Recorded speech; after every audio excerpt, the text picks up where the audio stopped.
can't be serious, man. You cannot be serious. Time I've noticed that song. Yeah. Have you ever? Yeah, Maxine Nightingale. Yeah. And it's all right and it's coming on. I thought of that song. I said to Don when he was here. Song we should have. It should be our song. What? If I could turn back time. We should have Kerr on a bit of turn back time. Wouldn't that be good if we could turn back time? Hey? Now, Doug. Sue like that. No, I liked it too, mate. I liked it. First suggestion you've come up with in 6 weeks of being on. Hey, before we start, I think it's important. Well, we have started. I know, but before we get into your strong topics and everything else, and football and everything going on in the world, and we do have to acknowledge and send our condolences to the Cracker family. Young Andrew Cracker passed away recently. The reports are saying it was a heart attack.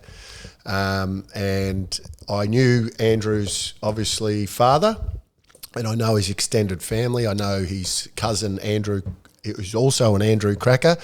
And he was, you know what? I'll tell you what, I'll tell a quick story, and everyone, a lot of people know the story, and I've heard Ed go online, Sam, yesterday and talk about the story about how they got him to Collingwood. He had some troubles in his early years. He went to jail. Is this Jimmy? No, this Andrew. is Andrew. Yep. Yes, this is the gentleman that just passed away, Sam. Yeah, I know. So he went to jail for a short amount of time and came out and, turned his whole life around, father of four. He was a beautiful, very respectful, well-mannered person, and it's far too young. And, we know all too well, Sam, given that I never thought I'd get to 53, and here I am, and then, someone passing at the age of, I think, 42, which is too young. So condolences to the Cracker extended family. He did, he was found guilty of assault with grievous bodily harm. He got 4 years. He got in a fight in a pub, yep. And then the AFL, he went to prison, and the AFL gave him a job after that. Yep. On the AFWL as a commentator. Yes, he's done. He did. He did do a little bit of TV. I tell you what, he's very talented at TV as well. Yeah, he spoke incredibly well. You didn't get a job on TV after your indiscretions. I've had heaps of. What do you mean? I've worked up and I was on TV. I was on Channel 7, Triple M. I was on Channel 9. After your indiscretions? Yeah, all of them. I only just finished 2 years ago, Sam, TV and radio. So I had jobs right up until then. So he, you know what, and he was very talented at that particular job. He spoke incredibly well. He's a very passionate young man, and it's just very sad. He leaves a young family behind. It is. It's far too young. And he had a rough sort of. His father, Jimmy, was had a checkered career. Was Jimmy? That is not his father. I think Phil. Phil's his father. I think Phil. You know what? I probably should know that, but I'm not sure. It's either Phil or Jimmy. I know that sounds bad, but I should know that actually. Yeah. I think it's Jimmy. No, it's Jimmy's boy. Yeah. I think. Jimmy had a checkered career. Jimmy, he's a good man. Yeah. Had a checkered career. Yeah, we're not here to talk about people's checkered career. We're here to send our condolences. No, I'm talking about. Yeah, but don't turn. Giving Andrew, sending condolences about a young man that's passed away into what his father's done. It's not the right time to do that. I said he's had a checkered career, and it's lucky. Probably turned out as well as he did. 100%. You know what? He was a very respectful, well-mannered man. And Sam, it just goes to show you. We've just had an AFL footballer recently, Noah Bolter, who's just been pleaded guilty to a fight. Yeah, yep. And Andrew Cracker actually went to jail for that exact thing, for getting in a fight in a pub. And you know what, Sam? You know how many pub fights I've been in? back when I was younger, when growing up in Wagga and then moving to Adelaide and then Adelaide to Melbourne. Could you count them on the fingers of one hand? No, two hands. You couldn't. Maybe not. No. So a lot. So you know what? A lot of pub folks. Back. You know, whether you own this, and the simple facts are the way I grew up, Sam, and it was at that time. That's what you did. You didn't carry machetes. You didn't carry knives. You didn't carry anything else. You actually sometimes you know what, you're young. It's once again you're a product of your upbringing. It's not an excuse. It's a reason. You're a product of that upbringing, and my upbringing was one of which you when you're old enough or not even old enough, you went out, you went to a pub, you had a few drinks and you got in a fight. Now I'm not promoting it. I don't agree with it. I certainly wouldn't want my sons to they're brought up differently anyway, but it's not what's done now, and now people pull knives and all sorts of stuff. It's not, and not that it was right back then, but that's just what happened. That was a way of life in outback, not even outback, in Australia. That's just what you did, and I don't know whether you ever. I wasn't a way of life where I came from. Well, that's right, but because you know why? Because you were a toffee and you sat down there with your nice little tie on. And you wouldn't have mixed with the people I was mixing with. What? So I didn't go into pubs as a youth and have people slag off at me. But you would have had your jumper on with your collar out coming out of the top of it, and the only thing you get in a fight with is your own shadow. Yeah, I'd left school and started playing football in 1964. So I didn't wear any collar and ties with a little peak of a tie under it, or a little lapels and a pocket handkerchief. I used to go into pubs and used to get have altercations with people verbally, but we didn't roll out onto the street punching and kicking and fighting. It's not something that you promote or you're proud of. It was just something that it was a time. It was. I'm not sitting here. I'm not proud of it at all. What I'm saying is that it is a great lesson for anyone out there. It is the more courageous and tougher thing to do these days is talk your way out of it and be smarter than what I was when I was a kid. And you look at and we're talking about a guy once again who's passed away in the last couple of days, who made a mistake when he was young, but was able to turn his life around. He was a great example. He was a great example of someone that can have a travesty like that then get out and turn his life around to be a very good young man. After the upbringing he probably had with his father. Yeah, well, I don't know his exact. I know exactly. I know exactly, but I'm not making what? One of my oldest daughter calling, Ella. Oh, sorry, Ella. Well, would you want to have a break? I can just chat on. No, you're right. I notice. I see. But Sam, Harry O'Brien. When it comes to upbringing, I just want to say something, and I've always said this. I've always said this about someone: is you are a product of your upbringing, and whether you like it or not, when you get brought up a certain way, your scales are warped to what that upbringing has given you.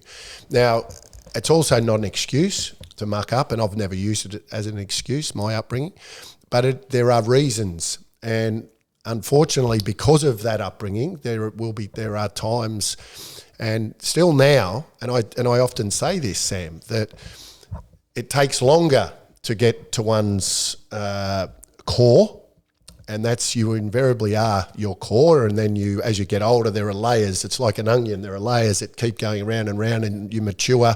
It takes you longer to get to that core. But if I get pushed enough, then eventually you'll go back to what you've always known, and that is your core, and you will do what you did and what you got brought up with. Thank you for that, Wayne. It sounds like you're lecturing me. I am telling you this. I am saying this to you. I love it. I love this. Due to the fact that he had a reasonably tough upbringing because one of his parents got into a fair amount of trouble for one reason or another, he has been fantastic. That's all I said was that your upbringing, as you said, it's not an excuse, it's a reason why you might transgress.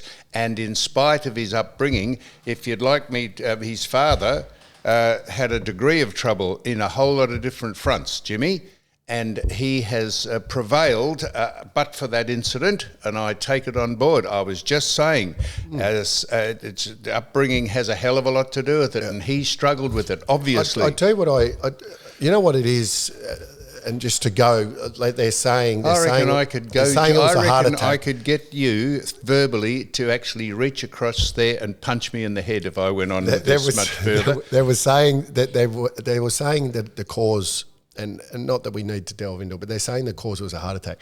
Is there a link, in your opinion, to and I don't know whether he had the jabs, but why there are just so many young COVID people that are having heart attacks? And once again, I don't know whether he got the jabs or not. Yeah. But this is the Shane Warne conspiracy. Well, and then you know what? And how distasteful. Yep. How distasteful. The last day or two. Well, you know, like for people to be bringing up the things that they were found in his, into the room and saying, the words. This is the media, mate.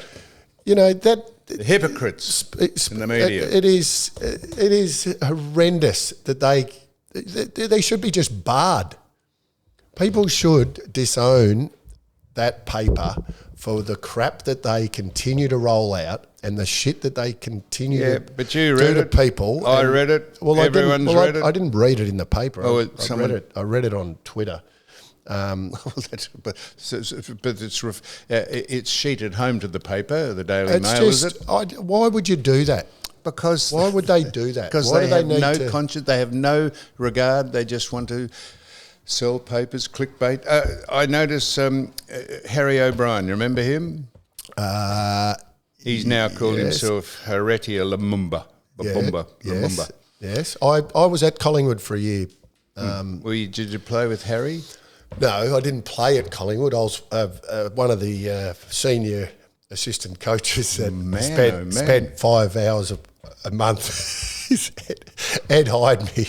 What? You'll get a laugh out of this. I spent a year at Collingwood, and the requirement was about 10 hours a week, and I'll never forget. We'll get on to Harry. There's a point to this. So I was one of the assistant coaches, and they gave me an office. They gave me a computer and set me all up for the start of the year. My requirement was to get there for 10 hours a week. Couldn't quite make that. Never once stepped into the office, never once turned on the computer. So they just wanted the Ducks name there associated with Collingwood. And at the end of the year, we got to the premiership. Yeah, well, Travis Cloke won the BNF that year. They couldn't have done it without you. He only won one BNF, Travis Cloke. He won the year I was there. And the other, we sat down at the end of the year because there was a clause to say that, if all things being equal, we're going for the second year. And I went in and I sat down with Mick Malthouse and Ed, and I said, look, I'm not sure this is, working out. I don't really have the time because I was working for Foxtel at the time. 5 hours a week. Whatever. And they said, I'm glad you said that because we totally agree that we probably should part ways. They just wanted the great Ducks name associated with Collingwood. No, it was a good time because, I have a great deal of respect for the two men that I spoke to before I went there. And Mick Malthouse, I absolutely love. He's one of the most misunderstood people in football, just like Ross Lyon is. And Eddie Maguire, who I just think, who by the way did a lot for Andrew Cracker, to get him there, and done a lot for the Indigenous community in general. Which is about what I'm about to read out. So I know where you're going with this. That's so. So I was very, very. So I did. So I do know Harry. Getting back to your original point. Good. So Harry tweeted, tragic, so young at 42. And he said, Harry now, he, Cracker and Leon Davis have terminated all communications with Collingwood over the racist racist slurs that were apparent racist slurs that were going on, which you talk about Eddie Maguire, who was mortified by that statement. Harry O'Brien. But he said that was in the locker room, is that right? It was more about nicknames and stuff like that? Yeah. So you say don't So Harry O'Brien in this was. Well, you're not meant to call him Harry O'Brien. All right, Heretier. Right? Yep. Heretier. Well, I don't think he's transitioned, has he? No, but he's so changed his name. I can't dead name him because he's transitioned. No, but he's changed his name. All right, well, Harry. It's like you wouldn't call Muhammad Ali Cassius Clay, would you? No. Well, there you go. No, all right. Well, Heretier Lumumba. So this is the hypocrisy. When all this started, the AFL football record, I think it might have been edited, I don't know if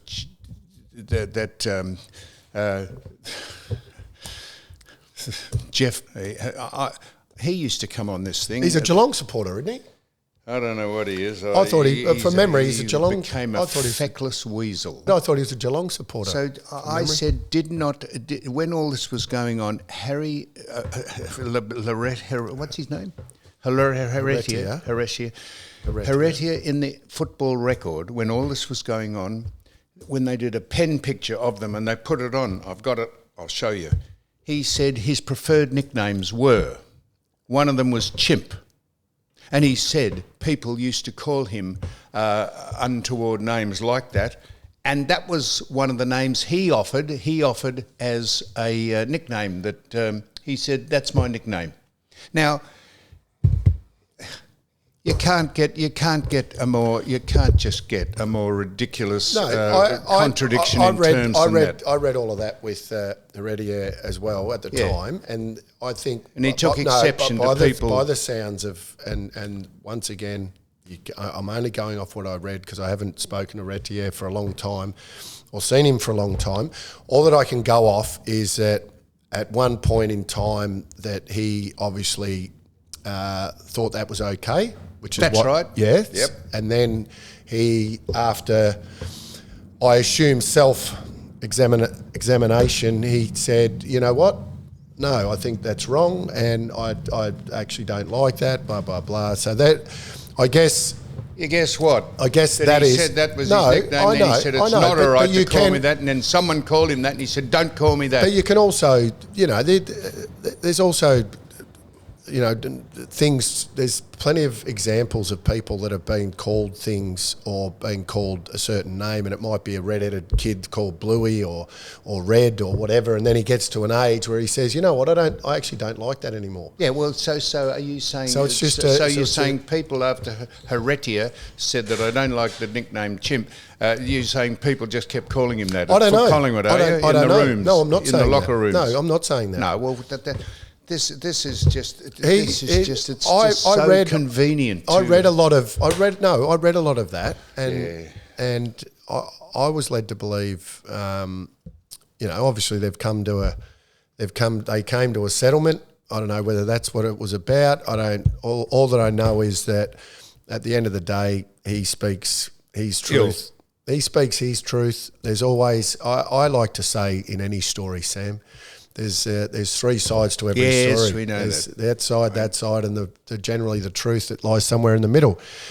In saying that, I have no doubt that there was a time, by the sounds of it, that Heretier got to where he thought that things that had been said, that he, like once again, after sitting down and examining his thoughts and I guess where he came from and who he is and whatever, and he's decided that there are certain things that he didn't want to be called. And there's nothing wrong with that. No, there's nothing wrong with that at all. And then people thought, oh, well, he's nominated that's a nickname, and people called that. And did they keep calling him that after he made it absolutely a point that I don't want to be called that? I don't know. No, seriously. I don't know. All that I know is Eddie Maguire is a man of great integrity. He's a man that has done amazing things. But he was caught up in all that racism stuff, and they went him for that. Yeah, I know. And it was to his great, he couldn't believe it because he is not that person. No, he's not. No, well, that's how the press, and that's how. No, but you're misunderstood too. Yes, you are. You're misunderstood. You're misunderstood because you have views, but because your views don't make you a racist, and just because you did the thing on the footy show, that people automatically think you're right. People forever and a day have been doing those gags back then, and by the way, back then they were not considered to be of poor taste. Now they are, which is why no one does it now. So I think you get a bad rap but you've had strong views. People have an opinion. You had around Adam Goods, like I said. I've watched the documentary with yourself. Adam Goods. No. The only ever thing I said about Adam Goods, I said, Adam, here's some gratuitous advice which you won't take from me. Wipe the frown off your face and get on with life. That's what I said about Adam Goods. I saw your the stuff you did on the Footy Show and everything else. Your comments. It's just, you know what, people can take offence, or people can have a view of one. It's just easy to sit back and judge people from afar because it's it's really sad that people do that, because and I know that you're misjudged when it comes to that. I don't think you're a racist at all, Sam. I don't think you're racist one bit. I think you have strong views in and around what you think is wrong. Right and wrong. I do. I don't think that. I'll give you a whole lot of examples. Yeah, in a I minute. know. We don't have to keep going on this. We but do. I just want to say to you, I don't think that you're a racist. I know some people. There are people out there that do. Because because you don't agree with Welcome to Country and all that everything else, they think that you're a racist, and you're not. No, Welcome to Country is ridiculous. I know you've told us 20 million times, but that just because you don't agree with that doesn't make you a racist. Well, you got me off on a wrong. I was going to get onto. I know, but we often go off on tangents and talk about. I'll tell you what we always get onto. Welcome to Country. You can be guaranteed of that. Well, the Welcome to Country. No. Oops, sorry. See, I told you. No, we don't need to. Now, I'll tell you what. What about the arrogance? Yep. Of people who burn down and cut down statues of people that arrived here and actually. Yeah, we've done made that. This country we did what that it weeks is. ago. So what about the arrogance, pompous nature of people that But do you know who did it? Cutting down statues? Do you know who did it? Do I know who did it? Yeah. Who did it? I don't know. That's what I'm asking you. Do you know who did it? No, I didn't mention. I just said. What about the arrogant? I tell you what.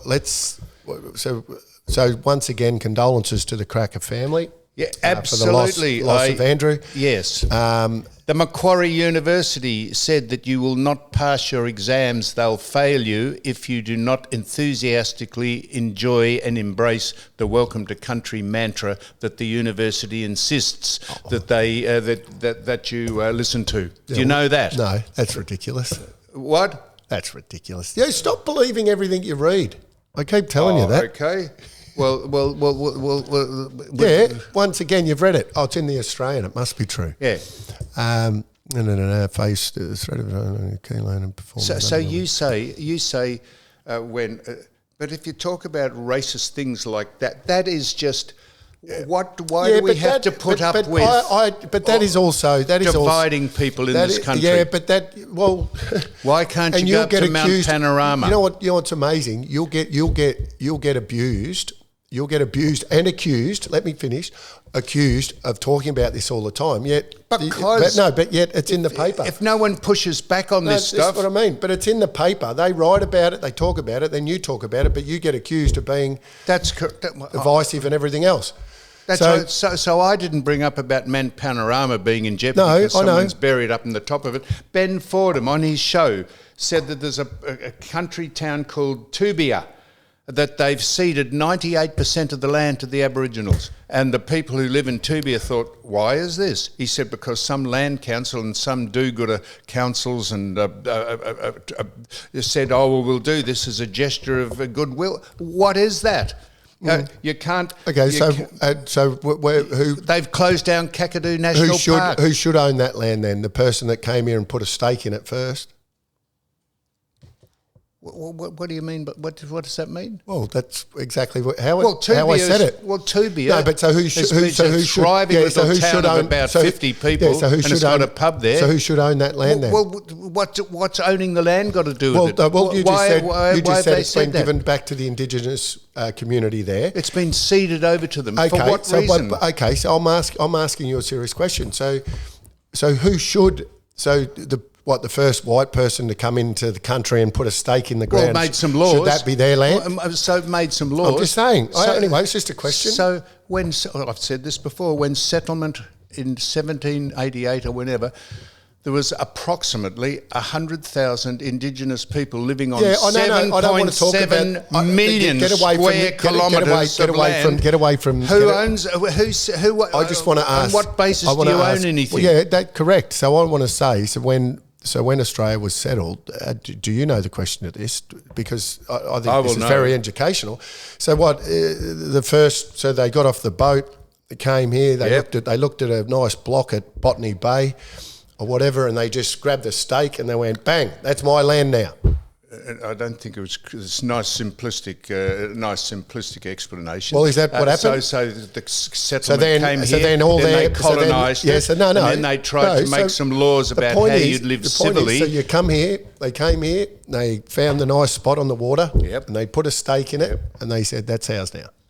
They said... and they just own that land automatically. Well, they didn't have to pay anything for it. No, who owned it before them? No, but that's what I'm saying. It was owned by no one. So they said, what we'll do is we'll just like in America, when you've got Yellowstone.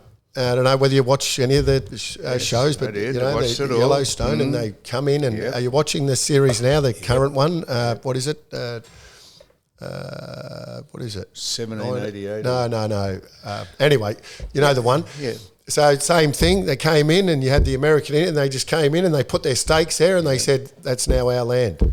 I'm saying to you, anyway, that whose land was it? Just because someone was on it, whose land was it? Well, what if they put a stake in it first? But there was 100 tribes of people squabbling and fighting with one another. But they put a stake in it first. They didn't put a stake in anything. They had a TP on it or whatever. They were living in this land.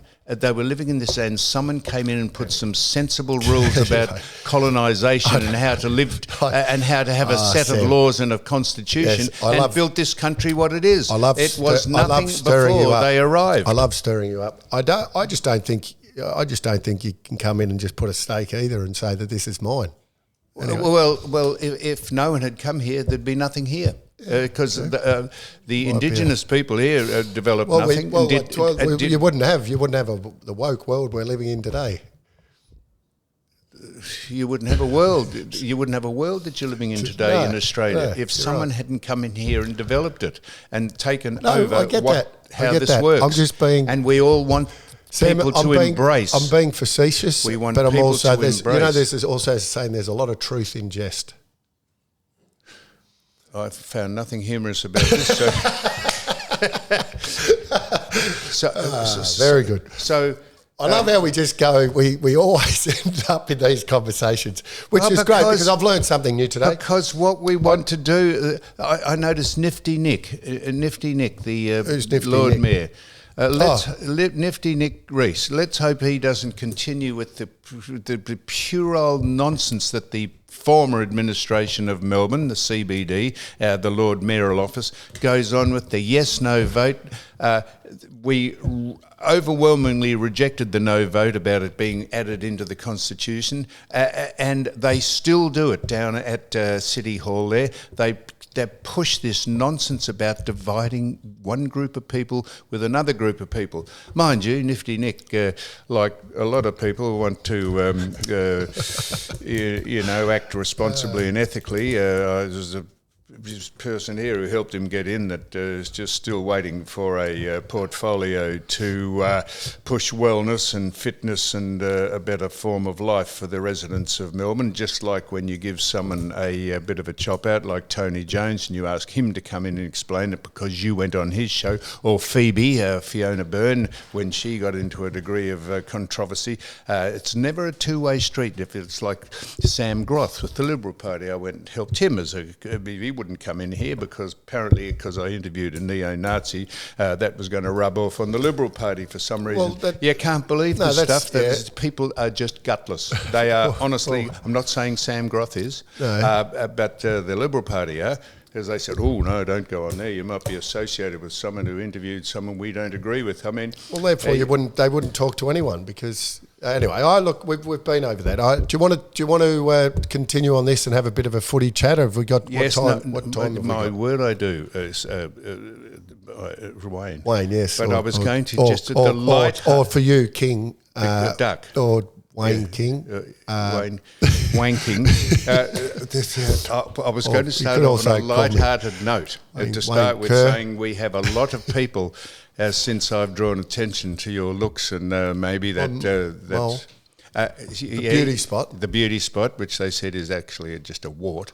It's not a wart. And they want to know, you've had a haircut now. Have you put any colour in your hair? No, I haven't. People are just very interested in your appearance of late. I tell you, well, how are you looking, seeing as I you're looking at yourself in the monitor? I haven't had a shave. No, I can tell that. Yeah. As you can see, I'm back in the gym. Yeah. I might have to put a bit of shoe polish through the sides. Yeah, no, they've been very interested since I brought out some of the things about your personal appearance that they just want to know how you're travelling. No, I'm good, and the cough is nearly gone. Hey? Yeah, you got good size there too, actually, haven't you? Hey? Yeah, wow. Oh, gee. Probably not. Hey? Probably not quite, but anyway. Oh, not quite. Well, thank you for that. Yeah, if it was very, very similar to yours, you'd be going bad. Oh, you make me laugh. Now, just very quickly, I do this because you get everything on here, don't you? Just very quickly, I've got to give a shout out because I didn't do it last Yes, week. not to Michael Christian, menswear.com, who has stopped selling our stuff because he's retired. But if you wanted to buy a sweatshirt or a hoodie or a cap, how does he get the time? And he does the tribunal stuff for the AFL. How does he get time to? That's a different Michael Christian. Oh, right, okay. Different. He's down in Tasmania and he's wound up his clothing business, wholesale. He's in what part of Tassie? I don't know. Dev, I don't know where he is. Doesn't matter. If you want to, I love Tasmania. That's why. Yes, if you want to purchase a hoodie with Smarter Sam, or I'll get it now. That's what you're saying? I'm about to tell you this. You can get it from at You Cannot Be Serious podcast. If you go to you, because they can see you speaking to me visually on our podcast, on our YouTube channel. You Cannot Be Serious podcast, and there's a link under it. You press and you can order any size of hoodie or T-shirt or cap. That's how you get. I was wondering those how things people now. saw my beauty spot because so we're actually on YouTube. You now. just realised that we put this on. I'm stirring you up, Sam. Come on. Good on you. Come on. And he said this. The reason I'm doing this, he said, could I give a shout out to Mick Halley? Yep, Mick. Who is standing at this? I'm not getting into the politics, but he's standing in the Swan Electric in Perth for the One Nation Party. I think that's Pauline Hanson's, isn't it? One Nation? No idea. No, well, that's all right. So Mick Haley is standing for the Swan Electorate for the One Nation Party, Pauline Hanson. And then I was going to ask you, would you endorse any party, or will you just keep out of politics? Would you endorse the Trumpet of Patriots? Funny. I said to Jess the other day. I said I agree with a lot of his messaging. A lot of it. Yeah, I do. Because it's Trump inspired. I agree with a lot of his messaging. The great Trump. You know what? Can I be honest? And this is probably the amazing Trump. I have more interest in the American politics than I do the Australian politics. Yes, I find the Australian politics very boring. Yes, so do I. So I get more involved in that. Who would you endorse if you were going to? You know what, Sam? I'll tell you who you shouldn't endorse. What about Adam Brandt? Branty.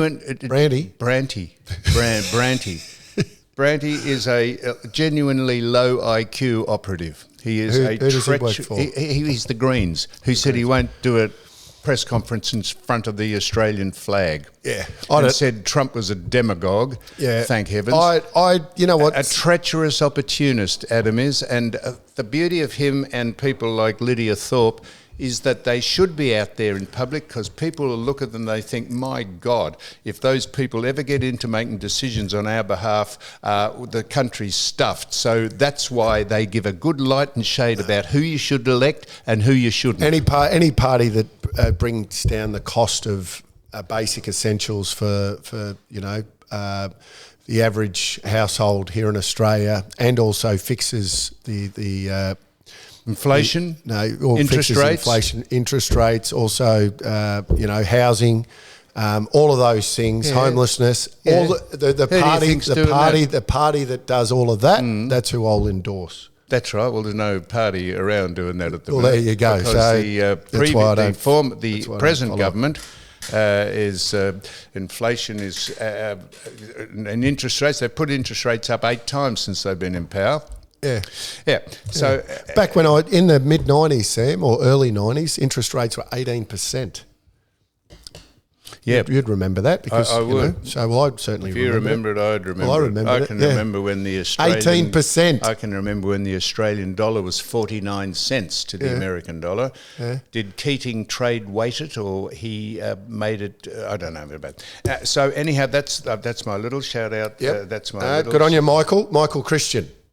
And Mick Haley. And Mick Haley. He's trying Micko. to stand for One Nation with Pauline Hanson. Yep. Now. Have you run into Smitzy?